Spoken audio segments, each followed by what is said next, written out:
Always excited to see this man's pale and radiant face with that wonderful hair and all of his statistics and knowledge. He makes everything around him better.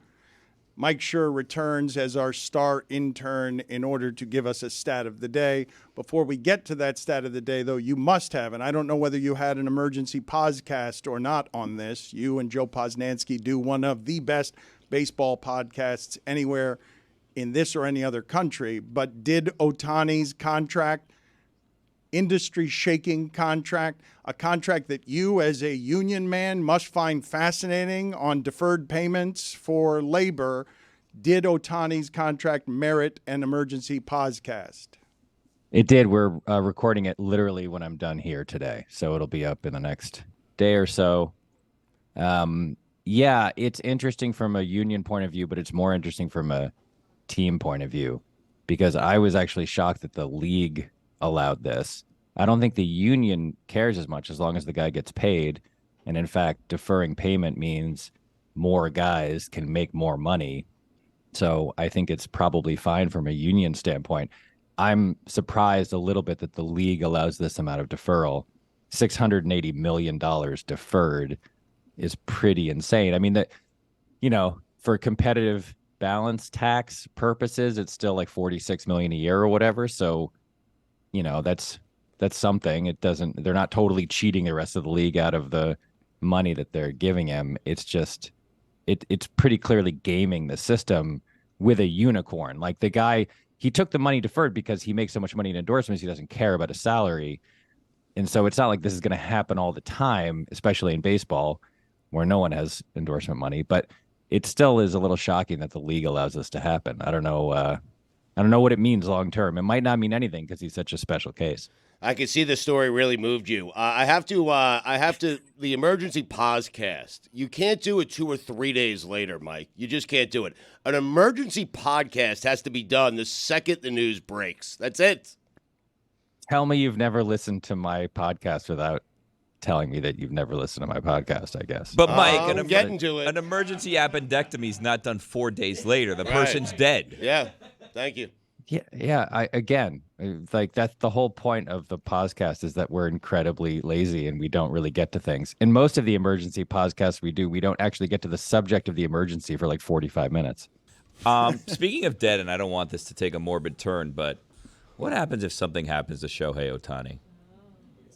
You don't want it to take a morbid turn. Why, Billy? Someone asked me out in the other room, and I didn't know the answer, so I'm asking you. You're the baseball guy. You're the union guy. Legit question. What do you mean, what happened? It's insured. It's not. It's an insured No, contract. Don't It's guaranteed legitimize money. It's an insured contract. Well, His he family played 1 year, though. It's not, right?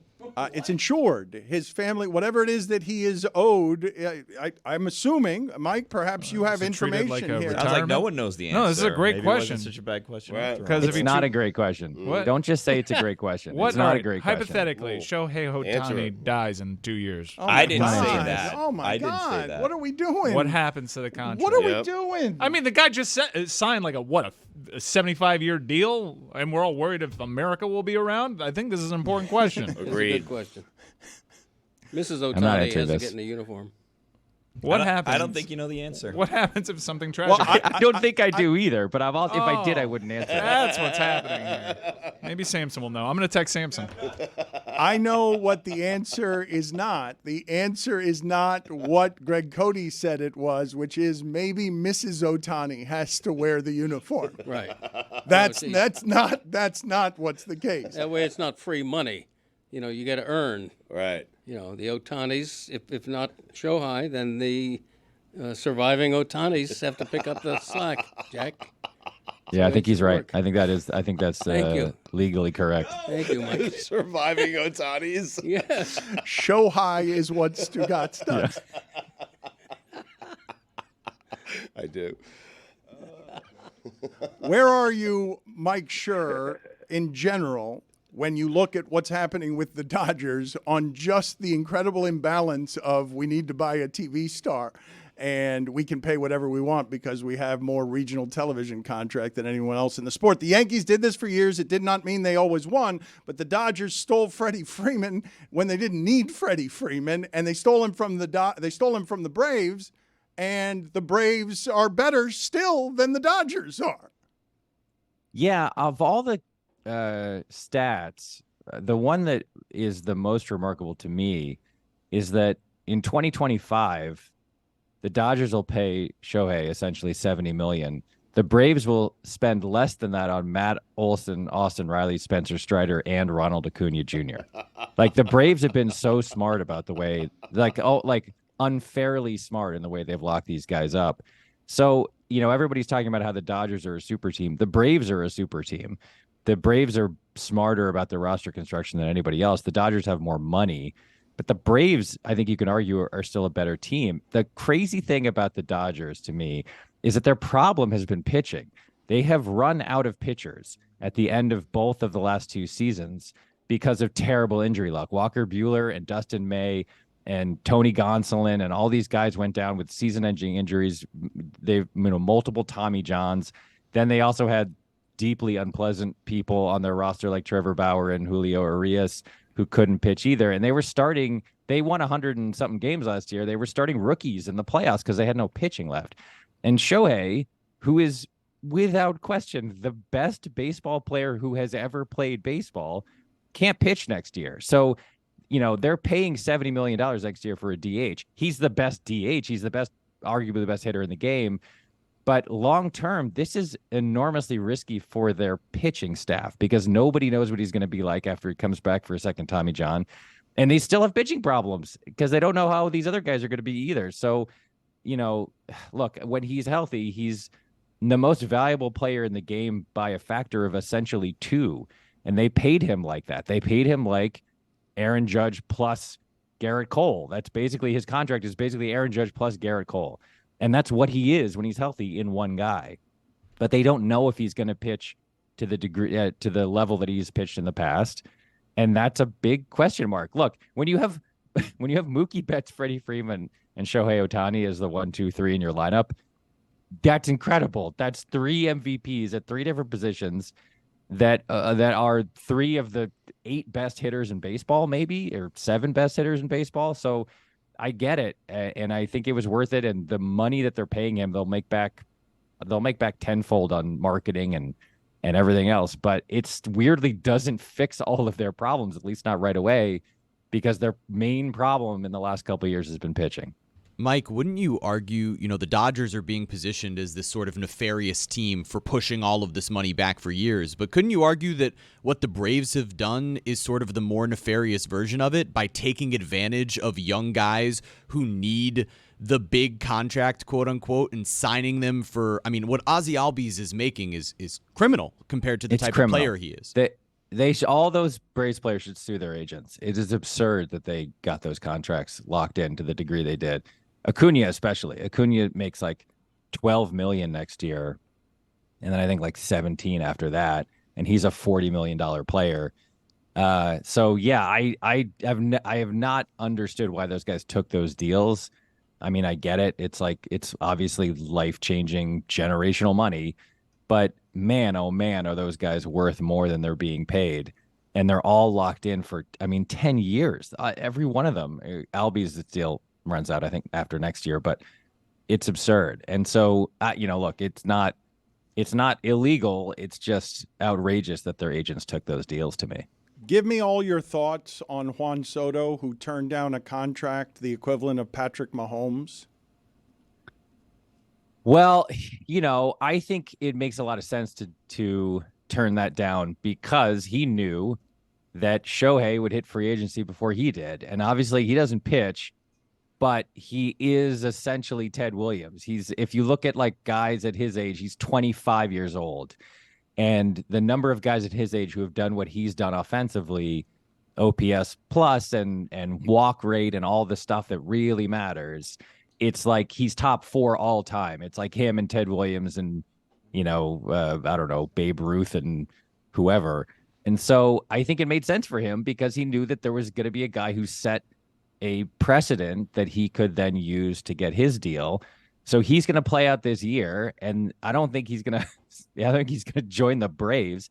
I think he's going to, make 50 to 100 million more than he would have if he had taken that deal because of Shohei's contract. So I hate that he's on the Yankees. That's bad for me and for everybody who likes justice and goodness and happiness in the world.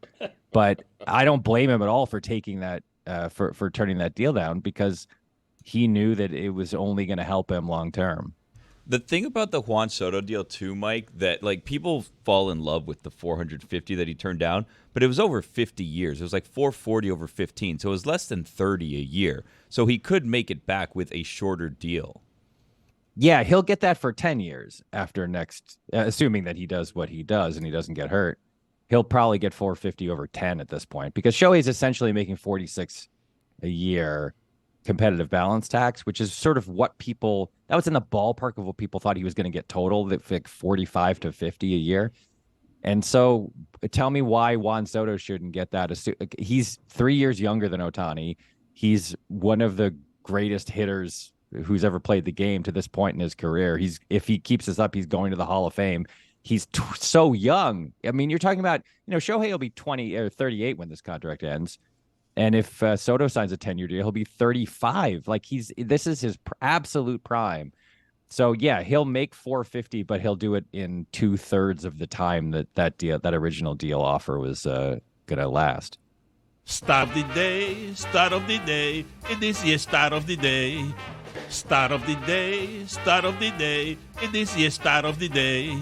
Start of the day, start of the day, it is your start of the day. Start of the day, start of the day, it is the start of the day.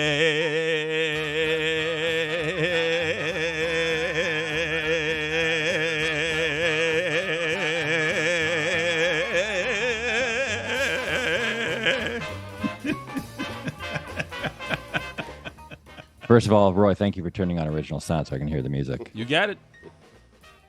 Lots of great Shohei stats out there. Jason Stark had a good one, which was that he's going to make as much money as 130 guys in the AL Central put together. That's a good one.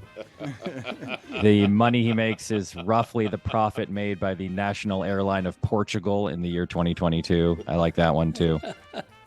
But here's my favorite. According to Worldometer, here are nations listed by annual gross domestic product. 176, the island nation of Kiribati, $223 million per year. Number 177 is Shohei Ohtani at $70 million per year. Number 178 is the nation of Tuvalu at $60.3 million per year. So we officially have a guy in baseball who is outgrossing an entire nation. Mike, did David Sampson get back to you on what happens if Billy kills Shohei Ohtani? What? Did not. That's and murder. would not. Frame it that way. By the way, Stat of the Day is brought to you by Venmo. Yes, David Sampson, and I kind of a little heartbreaking sending this text, a little editorial by me. He has experience in this, given what happened to Jose Fernandez. But if something tragic were to happen to Shohei Ohtani, his estate gets paid, but the team collects life insurance. Huh. Mike, When you said, Mike, did David Sampson get back to you? I thought you were talking to me, and I wanted to tell you again that I blocked his number when he texted me that one time. Billy Kill. thank you, Mike. Stugotz, in the history of our show, I don't know whether it's Juju Gotti who's at the top of this list or whether it's Lucy, but in the history of this show, rarely has someone arrived here and immediately made a huge impact that shows everyone that they are a star. Right off of the bat, a star. But Lucy is now facing her first adversity. She just came into the studio now and she was like fanning at her face saying, I'm overwhelmed. There are way too many people out there. Second adversity, Dan. Remember, she left that Colorado game early. We could also do third, yeah. the coffee incident Yeah, I as remember well. that. This one, I think, is the hardest you've endured so far. You've survived those and climbed more and more stardom. You didn't get to 24th on the international rankings of college football analysts.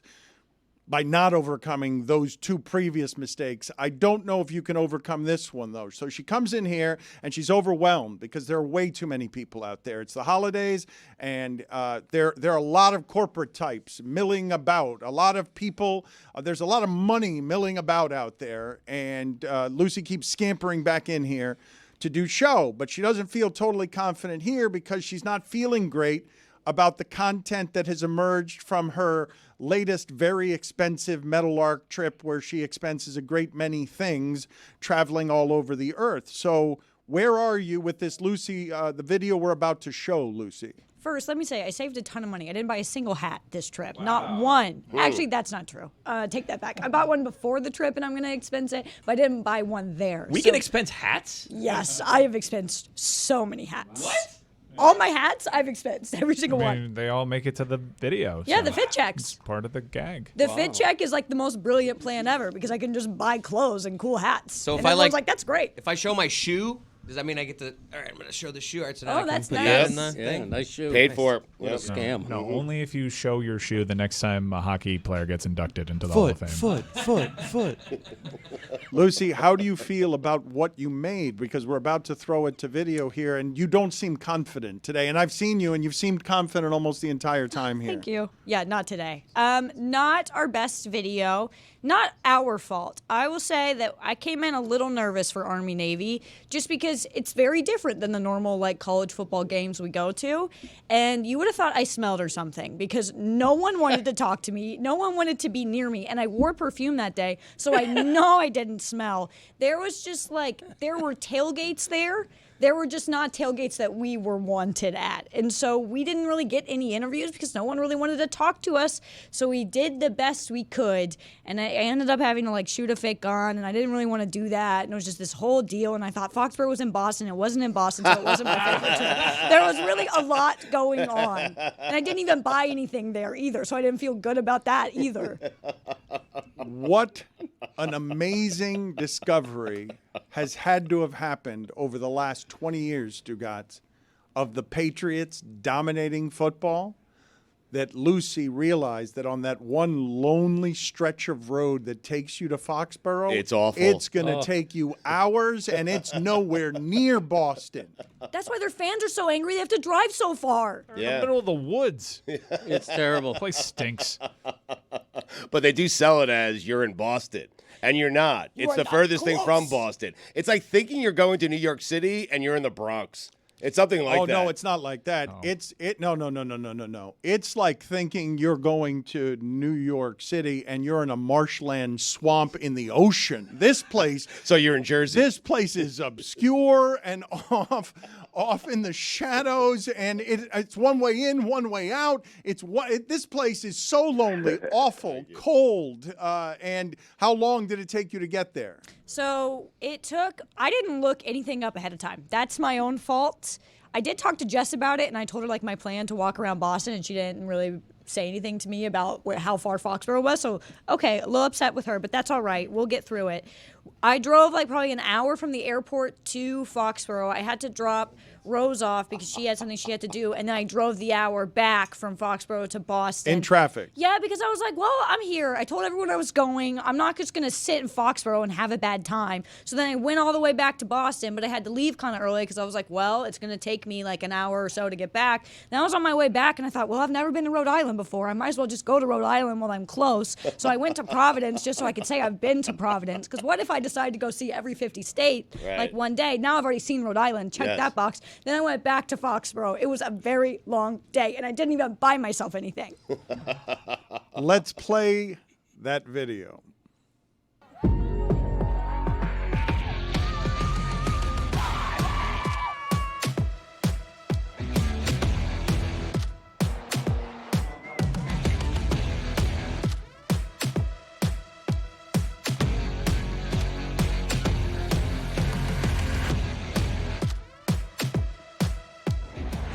And we are at Army Navy in Foxborough, Massachusetts.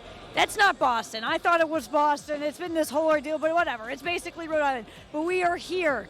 And you know what? I'm feeling patriotic as hell. Although nobody really wants to talk to us here. And I don't blame them. They look so nice, and I'm dressed like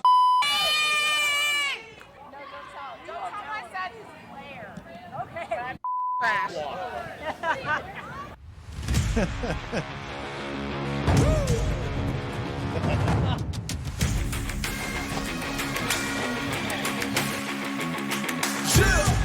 about to shoot my first gun. No, I'm not. No, I'm not. That was good. My God. How you doing? Oh my God, this is so intense. Oh, ew, my head. You do this like all the time? Yeah, pretty much. Hated that. I'm like pointing it right at people. I hate that. You'd think after living in Florida for several months now, I'd be a little more comfortable around guns. I'm having fun, but it is our American right not to want to talk to the Le Batard Show. I get it. I get it. USA #1.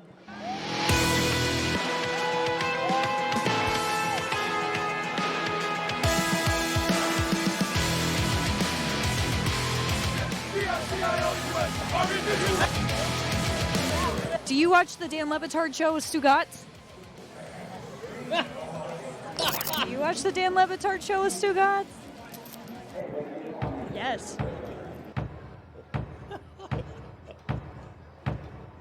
Oh yeah, oh yeah, oh yeah. Oh yeah, eh, Mazaraba,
I could never be in the military because my hair looks really bad pulled back.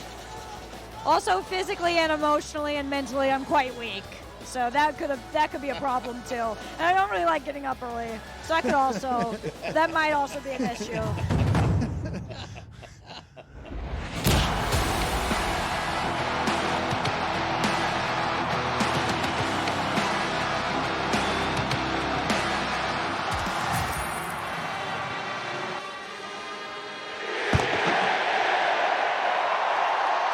Well, Dan, they've got John Cougar Mellencamp on. That is the end of Army-Navy. It was awesome. It was like all the pageantry of college football to the nth degree. It ruled. I cried so hard. It was so patriotic. Still somehow not as patriotic as Clemson was, but a very close second. Even though nobody wanted to talk to us, we had a great time here.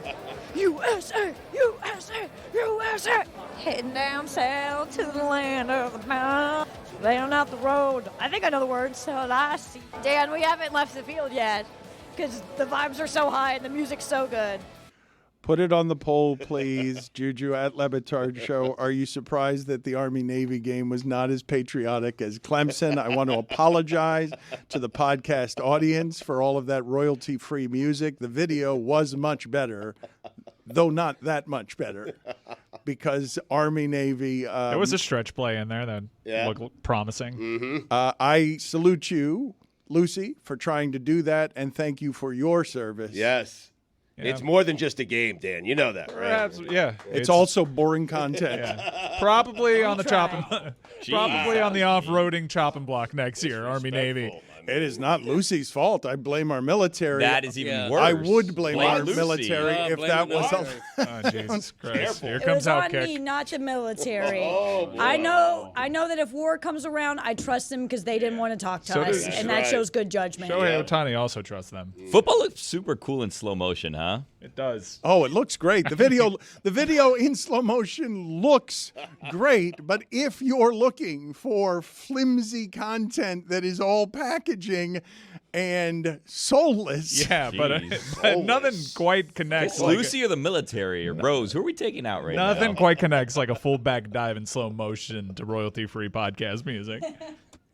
Stugotz, I would like to show you, jumping off of that segment, which was largely video and probably unsatisfying to our audio community, which is our largest community and is a giant in the space. And we actively alienate by just watching videos that don't have the right sound on audio. I wish to get to a couple of pictures here that I will allow the podcast audience to look this up themselves so they could produce their own television show without our help if they're not watching on YouTube. The first thing I want to do is I want to show you a YouTube.com/@LeBatardShow. Make sure to subscribe. Get alerts on when we're doing stuff. We're going to be doing a lot of YouTube exclusive stuff in the future, so it's a nice little way to supplement your fandom. I want everyone who's listening to this, before I put the photo up, to just Google, if you're just listening to this, Jim Leyland baseball card, 42 years old. So I can show the audience right now what Jim Leyland looked like when he was allegedly 42 years old. So this is younger than Roy. I don't. This is a young Jim Leyland. Steven's doing his Stephen A's list, Dan. Top 5 teams in the NFL.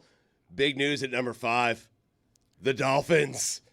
Stugotz, I'm doing a different show now. If you could completely just, different show. I know. Go with Stugotz on this. That's Listen, big. It is big. I right, mean, we got it's kept Rock. them in the top 5. We don't need to continue our grift on Stephen A's content. Okay. Tom Brady is presently 46 years old. That picture right up there is of Jim Leyland at 42. Take it in. I have another one for you, and I want you to guess the age here of one Sparky Anderson as I put another one up here for you. Oh, boy. The former Detroit Tigers manager. How old do you think Sparky Anderson is there, Stugotz? 79. Greg Cody, do you have any guesses here? Yes, I do. He's 67. 67. In that photo, Sparky Anderson is 48 years old. What? You are a liar. A liar. Get out of here. How about this photo of Sparky Anderson? How old do you think Sparky Anderson is in this particular With photo? a pipe. 27. This is Sparky Anderson with a pipe. This is Sparky Anderson at 50. So this is Stugotz's age right here. Oh, boy. This is who looked. I feel pretty good about myself. Just to be clear, we're following up watching a video with guess what we're looking at on That's the correct. podcast. That's, I already established that. Same age as Halle Berry. I'm now going to show you guys a photo You're of currently the same age? of me at 54. This is a photo of me at 54 here when the pandemic got craziest. You should feel pretty good, Dan. In comparison, Thank you. Come on. I appreciate that. This is. Please send us as many of these as you can. Because I don't think anyone can top Sparky Anderson and Jim Leyland. I believe out of all these 3 pictures there, you in the center are the oldest. By a good amount, I would say. Because, again, Jim you. Leyland Good is job. 42 there. Sparky Anderson is 50. Calling a play for Dan Le Batard right now. That is crazy. Greg Cody, before I get to Mike Ryan and his thoughts on taking out an athlete that these days no one's taking out. Loser. Uh-oh. Oh, boy. Big time loser. Mike Ryan, I don't know if people can guess. Can people try and guess who it is that Mike Ryan is calling a loser? Because this is not someone that a lot of people call a loser. But because the Dolphins are such a national story today, and because I will maintain there hasn't been a game like that one all year. Double-digit dogs. Look, there are upsets in that sport, but double-digit dogs at home that are good at the end of a season when everyone's broken and a team doesn't have anything to play for, like that game has not happened this season. I have not. Vrabel always has something to play for, though. Underdog That's true. Vrabel. I feel like a world-class idiot because I had the swap helmet in the bucket of death, and I've been doing very well. I swapped my G-men for the Dolphins. It's hugely embarrassing. I got to dress up and get all kinky for Dan. Greg Cody, this is your wheelhouse. Well, the Dolphins have earned all the doubts about them, okay? They haven't won a playoff game since 2000, 23 years, almost a quarter of a century. And they have this recent history of fizzling in December. of failing when it matters the most. So all of the ghosts come back with a game like last night.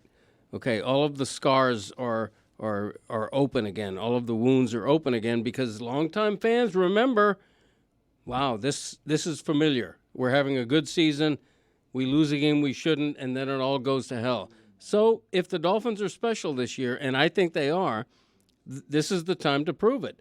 They have to beat the Jets, and then they have 3 of the most difficult games imaginable. They got to win at least 2 out of those 3. 2 are at home, by the way. Yeah, 2 are at Yes. home, but all 3 are eminently losable. And the Jets game, frankly, is losable. Zach Wilson actually looked really good. If last night's game is losable, they're all losable. Yes. Correct. Yeah. Yeah, but that's the way it is with the NFL, though.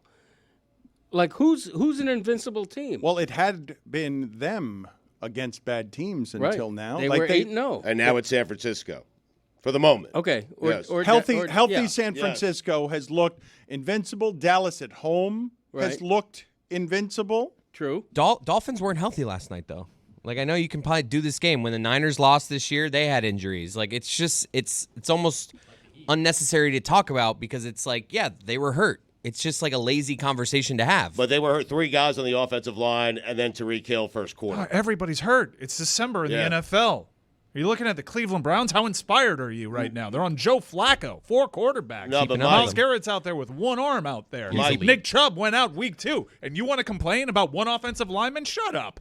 2 You're going offen- to kick your ass. You better not be playing games. 2 You offensive better linemen. win some of these games because if you see Cleveland in the playoffs, let me tell you something, brother. Yeah. They're coming and they're dragging you in a rock fight. You don't you wanna know see what you them. need to do if you play the Cleveland Browns in the playoffs? You need to pack a lunch. Did you just? Wait, are you Packing a lunch for a rock fight. celebrating the Browns? I mean, you could plug in any team. You can seems plug in like the he is. Pittsburgh Steelers, and the Right. Colts seem like they're feisty too. I believe some of your allegiances are showing here. Texans are difficult too.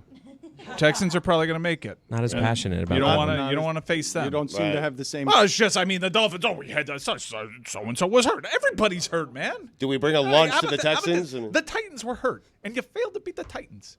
I mean, you want to prove to me that you're not a loser franchise? How about you win some of these games? They won 8 in a row against teams that they should beat. Sounds like you're Dolph out. 8 in a row. Can we I'm do just- this? I'm just issuing an open challenge. And by the way, you're going to lose to the Browns.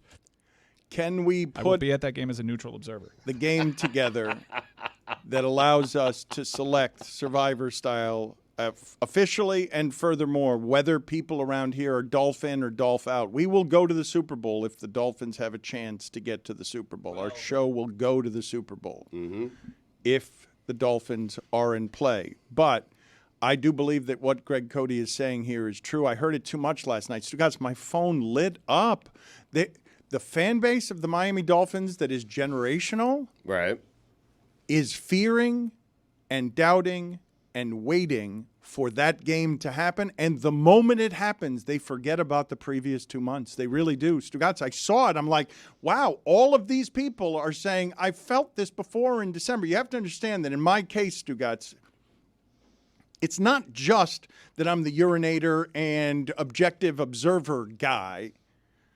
I haven't believed in this team for 20 years, and I've been right for 20 years on this team. And the only reason I'm in this year is because of how different it has all looked. Because I know their coach is good, I know their offense is good, but yesterday, their key player gets injured on one of these plays that's going to be illegal in a couple of years. That kind of tackle is soon going to be gone from the game. And as soon as he goes to the sideline, he took all my hope with him. Like, I'm like, the way that game was ending and what Tennessee did, where I'm like, why is Jalen Ramsey not on DeAndre Hopkins? Like, why is he 15 yards behind him? How did Tennessee just get down the field in 2 plays on a defense I keep getting told is good in a spot where everyone needed the defense to be good? And I'm watching a football team have happened to them at the end of that game, Stugotz. Every hope I've had for every 45 to 15 result the Dolphins have had against bad teams, as soon as Tyreek Hill went to the sidelines, I'm like, they're not coming back in this game.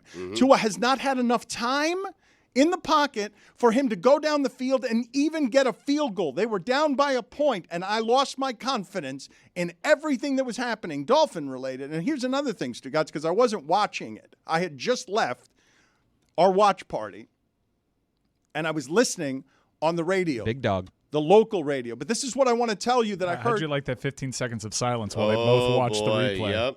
Yep. This is what Can I want. you just tell me down in distance, please? I mean, This is just what- one time, please. Okay, I do not want to kill. I'm not doing that. We're not doing it. I don't want to kill not doing Jimmy it. Cephalo Right. and Joe Rose the way that Billy Kill. I did no such thing. Billy Kill I killed did no such thing. Shohei Ohtani. Closest I came was cutting Jason Sanders. Mm-hmm. Killy Gill. The thing that I heard on the radio around the 15 seconds of silences that are not good for radio, and I legitimately was having a hard time telling, is this because these broadcasters are indeed older, or is it a despondence I hear after a lifetime of both of them watching and playing Dolphin football? What I heard on my radio from a couple of Dolphin legends sounded to me like somber, stunned despondence. I don't think they were just tired at the end of the night the way that old people get. Right. Although it could have been that. It is possible that it is that. But they sounded so defeated and so despondent as if all of their worst fears, they just witnessed it and they did not have the words to describe it around the silence that might have been there just because they were watching the replays. I don't blame the fans. I don't blame Jimmy. I don't blame Joe. Like, Dan, the Jets are a tortured fan base. We're always expecting the worst possible thing to happen. That's because usually the worst possible thing happens. Aaron Rodgers, you finally get him. He tears his Achilles 4 plays into the season. So I don't blame fans for being scarred. They expect the worst. That's the way fans are. I do not blame them at all. I know this season seems different, but fans are the same, and they'll always be the same. I'm not sure if you heard it on TV, but in the stadium, there was booing as that game ended. Dolphin fans were booing their 9-4 team.